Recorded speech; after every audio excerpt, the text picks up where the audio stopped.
Welcome back. Today we will give you an update on our lecture series, The Bayesian Brain.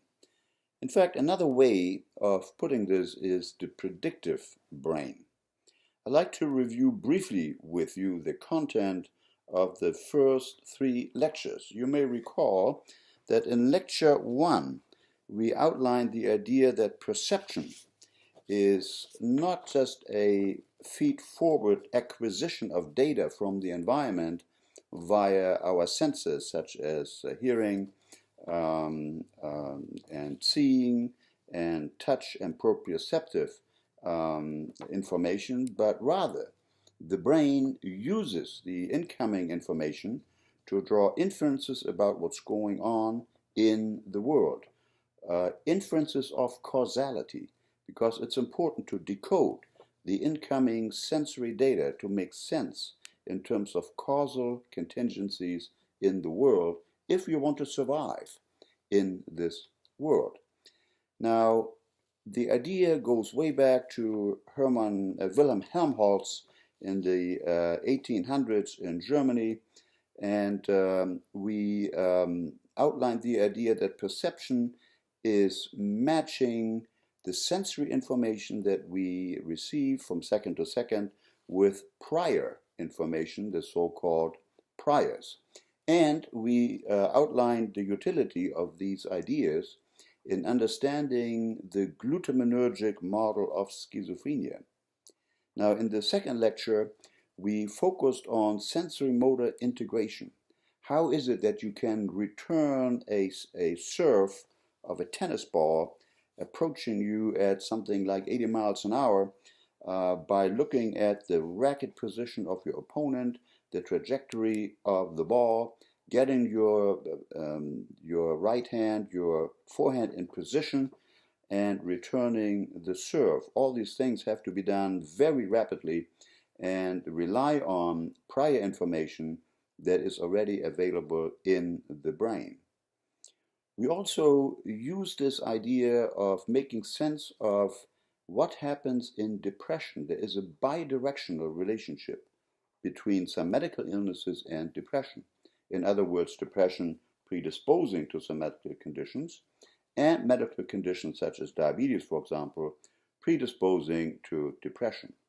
The reason for that may be buried in the brain in terms of a Bayesian inference machine from the insula to the medial frontal cortex, especially the subgenual frontal cortex or Brodmann area 25. And in the third lecture, we talked about that infants use the violations of prior ideas, prior expectations, as they view certain events in the world as a method to draw inferences about what's going on in the world. 12 months old infants use already valid optimal Bayesian statistics in terms of predicting what's going on in the world. And finally, in lecture 3, we talked about schizophrenia again and the fact that dopamine, a key molecule in the history of schizophrenia, of course, is involved in error detection and the evaluation of stimuli and the comparison of expected reward and received reward. And we made the point that patients with schizotypy or a genetic predisposition to schizophrenia often have an advantage in detecting ambiguous stimuli in the environment by relying more exclusively on the prior information already laid down in the nervous system. So now you may wonder, what is the actual experimental evidence? There were lots of theories proposed. Show us some data that would demonstrate that prior information in fact influences the brain in this kind of predictive coding method that we have talked about. Now, in the first slide here, I introduce you to the paper which will anchor the entire presentation, but we will get to the paper at the very end of this talk. So it's entitled Time Compressed play of anticipated events in human primary visual cortex. And it just appeared in May of 2017 in Science Open magazine. Now, in the next slide, I run you through some of the basic ideas we discussed in lectures 3, 4, and 5. Namely, what we perceive with our senses is a combination of top-down knowledge-based prediction and bottom-up incoming sensory information, signals from sensory receptors, for example, the retina. To see a complex world is to deploy world knowledge in the form of a generative model to try to construct the incoming sensory signal for itself using stored probabilistic knowledge about the world. Now, in this predictive processing framework, we hypothesize a multi-area, multi-level system in the brain that perceives the world by trying to predict its own sensory states. Each level at the hierarchy of sensory processing tries to predict the unfolding signal at the level below. Now, the differences between the predictions and the current level, lower level states, are calculated, and only the residual prediction errors are sent forward and sideways in the hierarchy in the cortex to make better predictions and to drive learning. So here then is a schematic. We have sensory input coming in here, for example, to the primary visual cortex V1. And this is the area that the paper that we will discuss, in fact, examines in fine detail. Now, there are some other secondary inputs here, of course, in higher visual areas, the association areas, and two types of neurons are present, namely prior information neurons and error detection neurons. And these neurons in combination in their interplay then determine how much of the incoming sensory signal complies with what already has been laid down in the brain by prior experience, and what is old news, and only the relevant error signals, the new news, will be allowed to get forwarded to higher centers of integration. So here then is the classical example of the Holofades illusion. You see here, of course, there is a concavity. The light shines from below.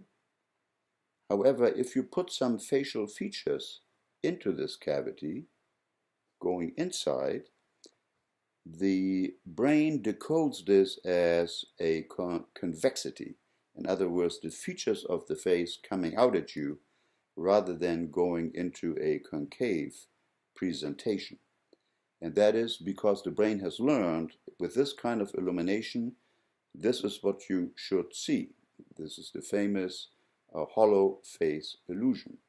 Now, this means that no matter how hard you try, and you can employ your knowledge of physics and how light works, the brain will override your judgment and will present you with an optical illusion. So this will be the overriding power of prior information, totally abolishing the error signals that are coming in to your brain. All right, so we could say then, in the final analysis, that perception is a controlled hallucinations. A controlled hallucination. We already know what we expect to see. We present this image as a hallucination and we correct it by using the error terms that don't agree with the images we already have laid down in our onboard computer. So our brain tries to guess what's out there. To the extent that guesses match or explain away the incoming sensory data, we perceive the world. Now, these are astounding statements because what they imply is that you don't see the world as it is. You see the world as you have seen it in the past. You see the world as you have imagined it or categorized it by accumulated prior knowledge. And only to the extent that you give credence to the error signals produced by the incoming data that don't agree with your model of the world, only to the extent that you give credence can you then correct your perception of the world. Now you can imagine situations where for one reason or another you don't give credence. For example, driving through a foggy landscape and you doubt the visual input coming in because perception is not accurate under these foggy conditions, and you may have to rely more on your knowledge of this particular road rather than the incoming information through your eyes. Now, the error term involves an uncertainty. If we want to guess what's going on in the world, we cannot be totally sure. And as I told you about the foggy conditions on the road, we make an estimate of the uncertainty that we're dealing with in any particular situation, and that is the so-called precision error, or the weights we assign, different weights, different prediction error signals, according to how useful and reliable the information is estimated to be. So precision then acts like a volume control, increasing the postsynaptic gain of selected synapses. Now there's more to say about that, but just to introduce you to the idea of the precision weighting of the error terms. Not all error terms are made from the same mold. Some are more valuable than others, as indicated by how much precision you assign to a particular error term. The dopamine system is critically involved in this operation. So here then is an example. You have sensory input coming in here. You look at a coffee cup. The coffee cup is partially occluded by a structure here, let's say, and the prediction is that this is what you should see. And your visual system can edit out the occlusion that has occurred by an interfering object and tell you, yes, in fact, this is a complete coffee cup and not just some fragment of a coffee cup.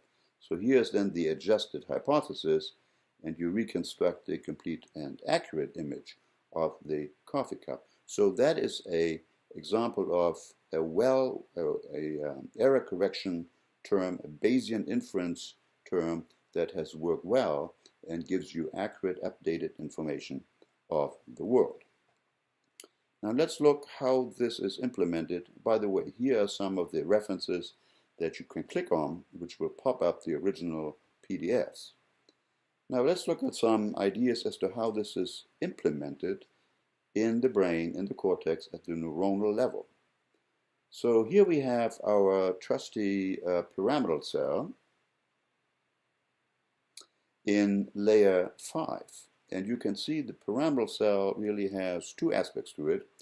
The cell body is in layer 5, but the terminal dendrites are in the supragranular layer 1. And the signal coming in is processed in two different ways. Namely, there is a feed-forward system going in here, and there is a feedback system coming here, which is the error correction term that is applied to the sensory signal. So here is kind of the fine structure of this. To the left you see the wiring diagram as evidenced by some retrograde transport of some viruses injected into nuclei in the thalamus. But what we're interested in here is the right side of the panel. And you see again here in layer 5 of the cortex your trusty pyramidal cell. Here you see the dendrites that now can receive the feedback input. you can see that there are two nuclei involved in the thalamus, the non-specific and the specific nucleus.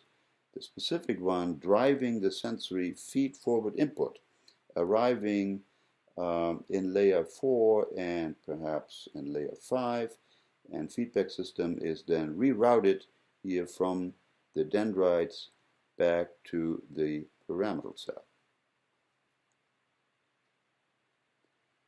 So this then would be the visual cortex V1, and you can see that with this tracing of transported viruses, but also with very powerful and fast MRI, we can dissect these different layers in V1 in the visual cortex. Again, here in the deep layer we have the pyramidal cell, and we have the superficial layer that is driving the feedback.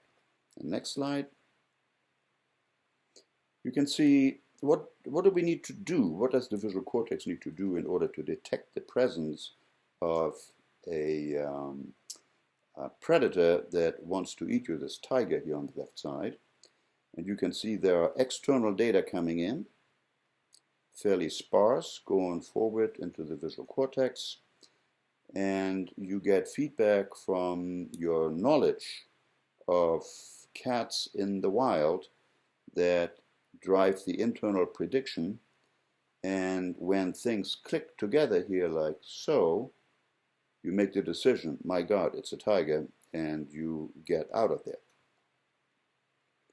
Now, the picture of the tiger needs to be composed, as you know. V1 extracts only very fundamental features of the visual signal, such as orientation, for example.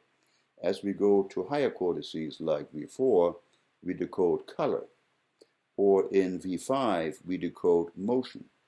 So at each layer of the cortex, we have the feed-forward signal and the feedback that's going back to look for error signals, comparing prior notions of movement, prior notions of color features, prior notions of orientation, until we finally, in the infratemporal cortex, arrive at the total shape of the tiger. So this is the kind of hierarchical processing that goes on in the brain, at least according to the model. So now, what is the evidence? Can we do experiments which directly address this notion that there should be events in the visual system that give us a clue or give us evidence that this kind of feedback is actually happening, and there is some kind of influence of higher visual areas onto the initial processing of visual stimuli. And there are many experiments which have addressed this in various ways. This one today I will present to you seems to me intuitively so strikingly clear and obvious that it's very difficult to argue with its persuasive power. So what was done here is subjects were familiarized with flashing stimuli that were presented to them, and from a left to right trajectory, hitting different areas in the retina. And then the idea is, because there is a topographical mapping from V1 to the retina and from the retina to V1, whereby the structure, where the spatial orientation, the spatial features of the stimulus are preserved. They're directly transmitted from the retina to V1. So if a stimulus goes from left to right on your retina, you can find that trajectory in your V1 area reproduced faithfully. And so human observers then were exposed to a dot that rapidly moved across the screen from left to right or right to left for a 4-minute period while maintaining fixation. So after this exposure period then, occasionally only the starting point. It's called the pre-play condition, or the endpoint, the no pre-play condition of the sequence was flashed onto the retina, omitting all the intervening dots. So the reasoning then is that if V1 is involved in the prediction of anticipated events, cortical activity during the cue-triggered preplay should resemble the activity during stimulus presentation at retinotopically defined locations while preserving the temporal order of the dot sequence. That's a mouthful. Next slide will show you how this is done. So here's the retina, and you have the retinotopic mapping. The different quadrants of the retina are faithfully produced in V1, and you have some cortical magnification here of the retinal signal. So here then is the task. You can see that the stimuli are presented like this. The dot is flashed and it moves from left to right. You fixate your eye on the cross in the middle, such that you don't pay attention to the dots, but the dots will go from left to right on your retinal surface. Now, in the control experiment or preplay, only the first dot is flashed. And in the no preplay control condition, only the last dot is flashed, the end dot. So the prediction then is the system learns that there is a left to right sequence of dots. The brain has now learned to anticipate when this dot is played, it expects these other dots to occur as well. That would be a proof of the hypothesis that the system anticipates the next stimulus. And how does it do that? Well, because it has acquired a prior, a dynamic prior, that for 4 minutes it has learned that a dot will appear, followed rapidly by several other dots moving from left to right. Let's see what happens. And here's what happens. So this is the experiment, the stimulation.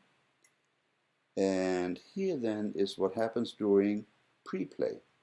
You only fire the first dot, and yet you see the brain responding. There's no stimulus coming here, but the brain believes there ought to be a stimulus now. And there is a system that tells V1 to hallucinate and to produce the missing stimuli, because we now have learned when the dot appears here, several other dots will follow very rapidly. Now, if you only play the last dot at the wrong position, in other words, here,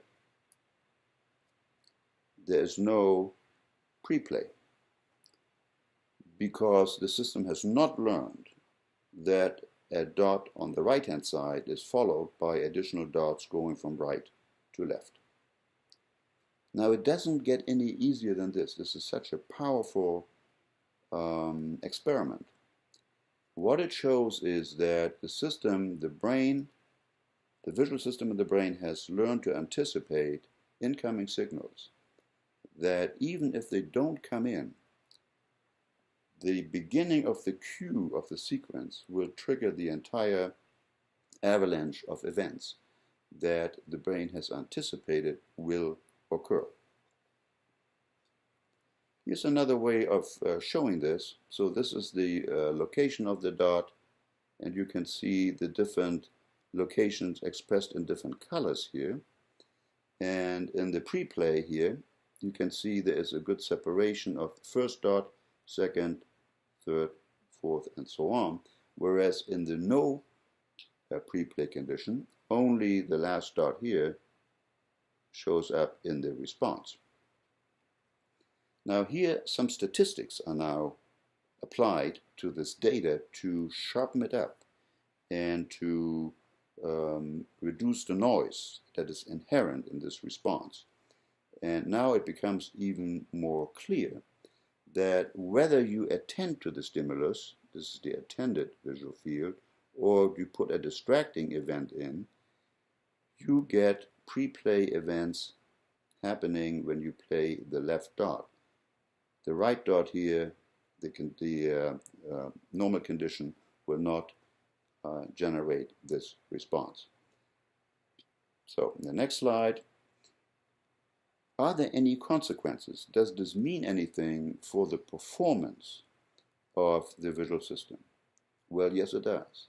Interestingly, the replay of the dots, in other words, the hallucinated dots, are time compressed. In other words, they happen faster than the initial presentation of the sequence of dots. So you can say here, this is the peak time, and peak time here is shorter than the peak time of the original stimulation training. In other words, the brain is not only replaying the sequence, but it's replaying it in a fast-forward mode, allowing you to take action faster than you could have otherwise if you only replayed it either at a delayed speed or the normal acquisition speed. The other question is, what about accuracy? Does this training, the pre-play acquisition training, does it do anything in terms of the accuracy of the response? So what was done here is to put some arbitrary delays into playing the last dot. And you can see that the detection accuracy is improved in the pre-play condition. In other words, the brain is more accurate in predicting not only the sequence, but it's also more accurate in the local prediction as to where the signal has occurred on the retina, correcting for the error introduced by the experimenter here in this case. So accuracy and time are both improved by this pre-play phenomenon in V1 of the retina. Now, what is unusual about this experiment is that all this happening in V1. We used to think that things happen V2, V3 in the more higher integrative areas, that's where manipulations occur. But it's as though at the entry point of signals from the retina to the brain, already feedback loops are in place that powerfully examine the incoming information and make statistical predictions about the information, such that when you have a surprise event in a sequence leaving out an expected item in a sequence, all hell breaks loose in V1, and the brain will make sure that you form a facsimile of the information that you expected would happen. Now, there are other experiments of a similar kind that also are now in a cumulative way supporting the notion of a feedback loop that encounters the incoming forward volley of sensory information. At the anatomical level, if you look at the nerve connections, the fibers in the brain, it turns out that the feed-forward fibers are perhaps less than 40% of the connectivity from the lower sensory to the higher integrated sensory cortices.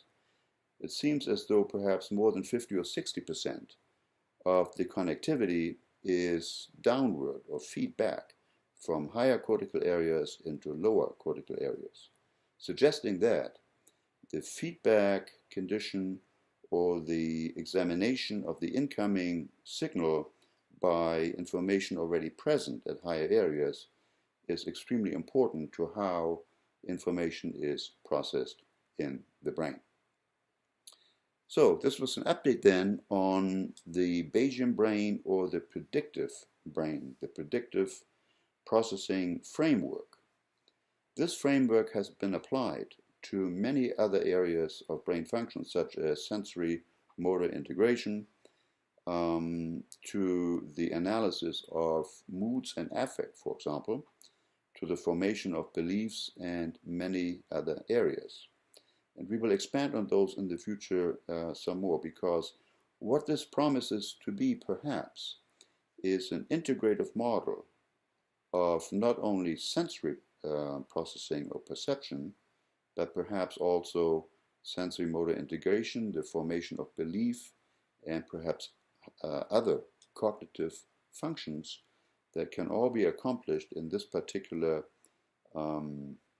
Bayesian predictive processing and error minimization framework. Thank you very much for your attention, and we'll see you soon again for another talk at Behavioral Health 2000.